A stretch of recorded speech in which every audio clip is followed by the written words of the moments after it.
ನಮಸ್ಕಾರ, ಕನ್ನಡ ಒನ್ನಿಗೆ ಸ್ವಾಗತ. ನಾನು ನಿಮ್ಮ ಭಾಗ್ಯನಾರಾಯಣ ಬೊಗ್ಗವರಪು.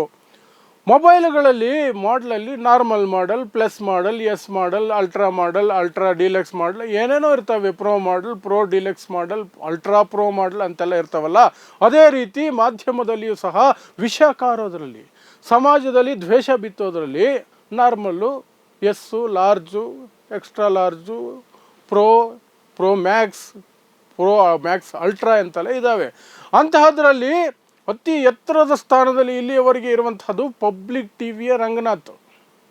ಅವನು ಬಿತ್ತುವಷ್ಟು ವಿಷವನ್ನು ಬೇರೆ ಯಾರು ಬಿತ್ತೋದಕ್ಕಾಗೋದಿಲ್ಲ. ಅವನು ಮಾಡುವಷ್ಟು ಹಲ್ಕಟ್ಟಗಿರಿಯ ಸುದ್ದಿಗಳನ್ನು ಬೇರೆ ಯಾರು ಮಾಡೋಕ್ಕಾಗೋದಿಲ್ಲ. ಹಲ್ಕಟ್ ಅನ್ನೋದು ಅವನದೇ ಭಾಷೆ, ಅವನ ಮಾತುಗಳನ್ನೇ ಅವನಿಗೆ ಬಳಸ್ತಾ ಇರೋದು. ಆದರೆ ಅವನನ್ನು ಮೀರಿದ ultra pro max, ultra ultra ultra ಅನ್ನುವ ರೀತಿಯಲ್ಲಿ ಹೊಸದಾಗಿ ಒಬ್ಬ ಹುಟ್ಕೊಂಡಿಲ್ಲ. ಸುಮಾರು ವರ್ಷಗಳಿಂದ ಹೆಂಗಸರ ಕೈಯಲ್ಲಿ ಮೆಟ್ಟಿನೆಟ್ಟು ತಿಂದು ಸುದ್ದಿಯಲ್ಲಿದ್ದವನು ಲೈವ್ ಡಿಬೇಟ್ನಲ್ಲಿ ಚಪ್ಪಲಿ ತಗೊಂಡು ಹೆಣ್ಮಕ್ಳು ತನ್ನ ಮೇಲೆ ಏನೋ ತಪ್ಪು ಮಾಡಿದ್ದಾನೆ ಅಂತ ಪಟ ಪಟ ಪಟ ಪಟ ಅಂತ ಹೊಡೆದಿದ್ರು. ಅರ್ಧಂಬರ್ಧ ಬಟ್ಟೆ ಹರಿದು ಅರಬೆತ್ತಲೆ ಅವನನ್ನು ಲೈವಲ್ಲೇ ಅರಬೆತ್ತಲೆ ಮಾಡಿದ್ರು, ಸರಿಯಾಗಿ ಬೀಸಿದ್ರು ಮಹಿಳೆಯರು. ರಾಕೇಶ್ ಶೆಟ್ಟಿ ಅಂತ ಅವನೀಗ ಪವರ್ ಟಿವಿಯ ಮುಖ್ಯಸ್ಥ ಬೇರೆ. ಅಯೋಗ್ಯನಿಗೆ ಅವನನ್ನು ಯಾವುದೇ ಕಾರಣಕ್ಕೂ ಪತ್ರಕರ್ತ ಅಂತ ಕರೀಬಾರ್ದು. ಪತ್ರಕರ್ತ ಅನ್ನೋ ಪದಕ್ಕೆ ಅವನಿಗೆ ಸಂಬಂಧನೇ ಇಲ್ಲ. ಅವನೊಬ್ಬ ಅಯೋಗ್ಯ.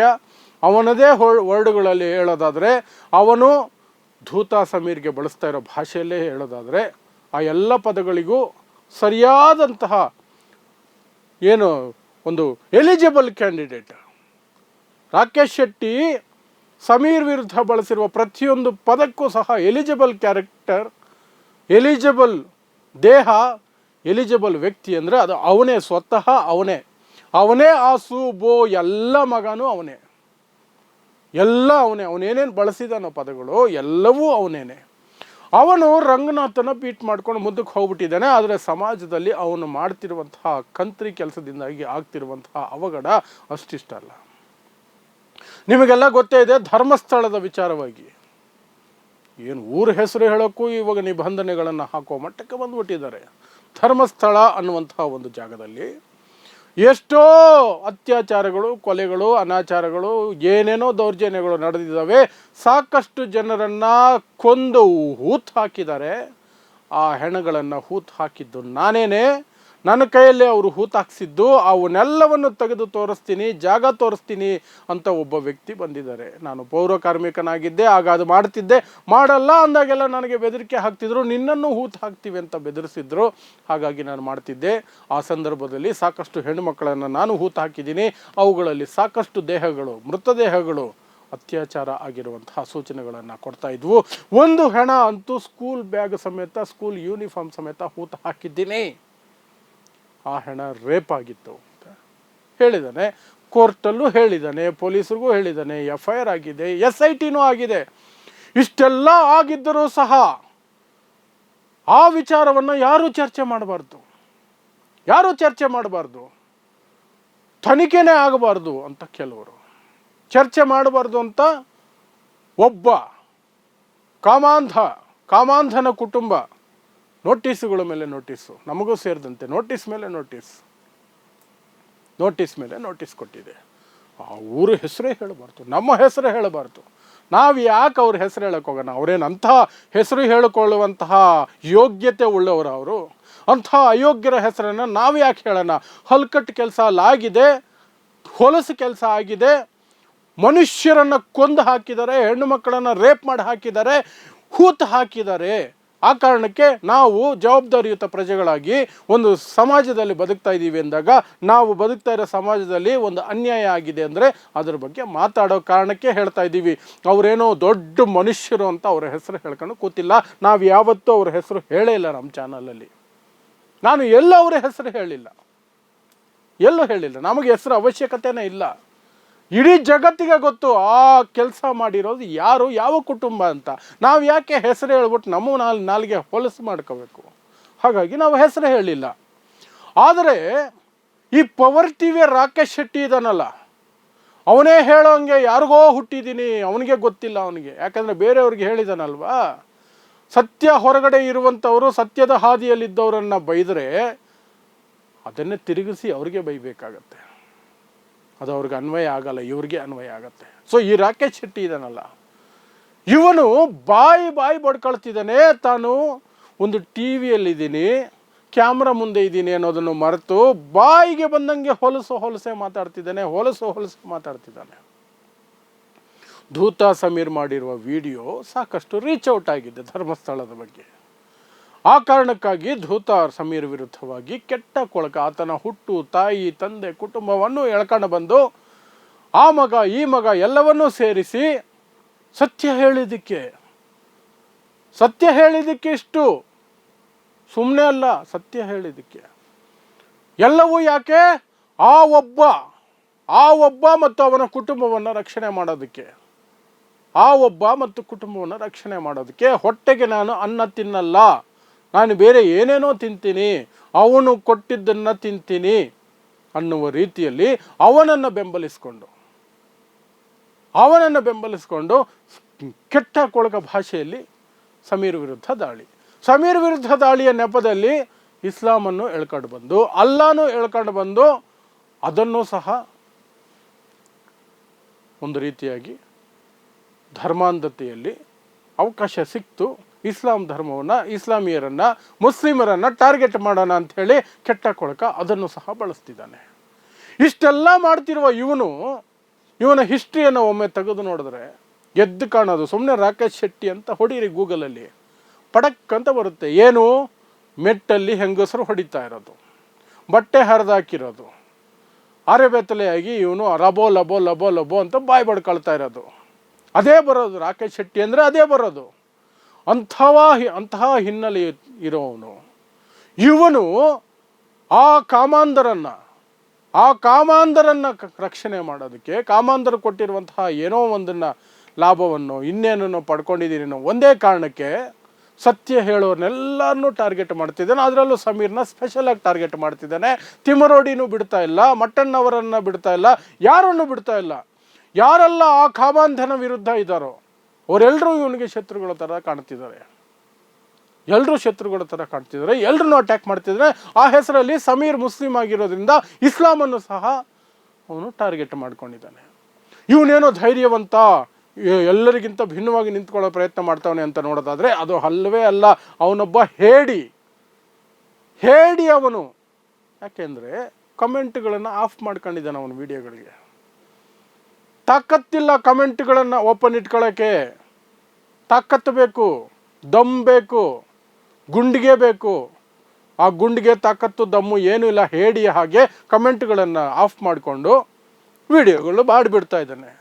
ಕಮೆಂಟ್ ಆಫ್ ಮಾಡಿಕೊಂಡು ವಿಡಿಯೋ ಮಾಡಿಬಿಡೋದು ಹೇಡಿತನನ ಅಲ್ವಾ? ಅಂತಹ ಹೇಡಿತನ ಇರುವವನು ನೀನು ಹೇಳುವ ಮಾತುಗಳು ಎಂತಹ ಹೇಡಿತನದ ಮಾತುಗಳಾಗಿರ್ತವೆ. ನೀನು ಬೆಂಬಲಿಸುವವರು ಅದೆಂತಹ ಮನುಷ್ಯನಾಗಿರ್ತಾರೆ. ಅಷ್ಟೇ ನಮಗೆ ಕ್ಲಿಯರಾಗಿ ಗೊತ್ತಾಗೋದು. ಅಷ್ಟೇನೆ ಕ್ಲಿಯರಾಗಿ ಗೊತ್ತಾಗುತ್ತೆ ನಿನ್ನ ಹೇಡಿತನ, ನಿನ್ನ ಪಾಸ್ಟು, ನಿನ್ನ ಹಿಸ್ಟ್ರಿ, ನಿನ್ನ ಜನ್ಮ, ನಿನ್ನ ಬದುಕು. ಎಷ್ಟೆಲ್ಲ ಕೇಸುಗಳಿದ್ದಾವೆ ನಿನ್ನ ಮೇಲೆ, ರೋಲ್ ಕಾಲ್ ಕೇಸುಗಳಿದ್ದಾವೆ, ಸೆಟ್ಲ್ಮೆಂಟ್ ಕೇಸುಗಳಿದ್ದಾವೆ. ಅಷ್ಟು ಇರುವಂತಹ ನಿನ್ನ ಯೋಗ್ಯತೆ, ನಿನ್ನಂಥವನು ಒಬ್ಬನನ್ನು ಬೆಂಬಲಿಸ್ತಾನೆ, ಒಬ್ಬನಿಗೆ ಅಥವಾ ಒಂದು ಗುಂಪನ್ನು ಬೆಂಬಲಿಸ್ತಾನೆ, ಆ ಗುಂಪಿಗೋಸ್ಕರ ಬಾಯಿ ಬಡ್ಕೊಳ್ತಾನೆ, ಅವನು ಕೊಟ್ಟ ಕೊಳಕ ಮಾತಾಡ್ತಾನೆ ಅಂದರೆ ಅವರ ಯೋಗ್ಯತೆಯೂ ನಿನ್ನಷ್ಟೇ ಕೆಟ್ಟದಾಗಿರುತ್ತೆ ಅಂತ ಅರ್ಥ. ಕೊಳಕು ಸೇರಿಕೊಂಡು ಮೈಗೆ ಮೈ ಉಜ್ಕೊಳ್ತಾ ಇದ್ದೀರಿ. ಆ ಉಜ್ಕೊಂಡು ನೀವು ಸಾಯಿರಿ. ಆದರೆ ಸತ್ಯ ಹೇಳೋರ್ನ ಯಾಕೆ ಸುಮ್ಮನೆ ಅನಾವಶ್ಯಕವಾಗಿ ತಲೆನೋವು ತರ್ತೀರಿ? ನೀನು ಮಾಡೋದ್ರಿಂದ ರಾಕೇಶ್ ಶೆಟ್ಟಿ, ನೀನು ಎಷ್ಟು ಬಾಯಿ ಬಡ್ಕೊಂಡ್ರು, ಎಷ್ಟು ಬಕೆಟ್ ಹಿಡಿದ್ರು ಸತ್ಯ ಹೊರಗಡೆ ಬಂದೇ ಬರುತ್ತೆ. ನಿನಗೆ ಮಹಿಳೆಯರು, ಹೆಂಗಸರು ಚಪ್ಪಲಿ ತಗೊಂಡು ಲೈವ್ ಟಿವಿಯಲ್ಲಿ ಹೊಡೆದಿದ್ದು ಎಷ್ಟು ಸತ್ಯನೋ, ಅಲ್ಲಿ ಅತ್ಯಾಚಾರ, ಅನಾಚಾರ ಎಲ್ಲವೂ ಆಗಿರೋದು ಅಷ್ಟೇ ಸತ್ಯ. ಆ ಸತ್ಯ ಹೊರಗಡೆ ಬಂದೇ ಬರುತ್ತೆ. ಬಚ್ಚಿಡುವಂತಹ ಪ್ರಯತ್ನವನ್ನು ಯಾವ ರಾಜಕಾರಣಿ, ಯಾವ ಪಕ್ಷದವನು, ಎಲ್ಲ ಪಕ್ಷದವರು ಮಾಡ್ತಾವ್ರೆ. ಆದರೂ ಹೊರಗೆ ಬರುತ್ತೆ. ನೀವು ಏನೇ ಪ್ರೆಷರ್ ಹಾಕಿ, ನೀವು ಏನೇ ಮಾಡಿ, ಈ ಮಾಧ್ಯಮಗಳು ಎಲ್ಲವೂ ಸಹ ಈಗ ಪ್ರೆಷರ್ ಆಗ್ತಿರೋದು SITಯನ್ನು ದಾರಿ ತಪ್ಪಿಸೋದಕ್ಕೆ, SITನೇ ಎದುರಿಸೋದಕ್ಕೆ. ಇಲ್ಲ ಹಂಗಲ್ಲ ಮಾಡಿದ್ರೆ ನಿಮಗೆ ಹಂಗೆ ಅಂತ SITನ ಹೆದರಿಸೋದಕ್ಕೆ ಈ ಹಲ್ಕಟ್ಟಗಿರಿ ಕೆಲಸಗಳನ್ನು ಇವರೆಲ್ಲರೂ ಮಾಡ್ಕೊಂಡು ಬರ್ತಿದ್ದಾರೆ. ಅದರಲ್ಲಿ ರಾಕೇಶ್ ಶೆಟ್ಟಿ, ನಾನು ಪಬ್ಲಿಕ್ TV ರಂಗನಾಥ್ಗಿಂತ ದೊಡ್ಡ ಲೋಫರ್ ನಾನು, ಸಮೀರ್ಗೆ ಇವನು ಲೋಫರ್ ಅಂದಿದ್ನಲ್ಲ, ದೊಡ್ಡ ಲೋಫರ್ ನಾನು ಅಂತ ರಾಕೇಶ್ ಶೆಟ್ಟಿ ತೋರಿಸ್ತಾ ಇರೋದು.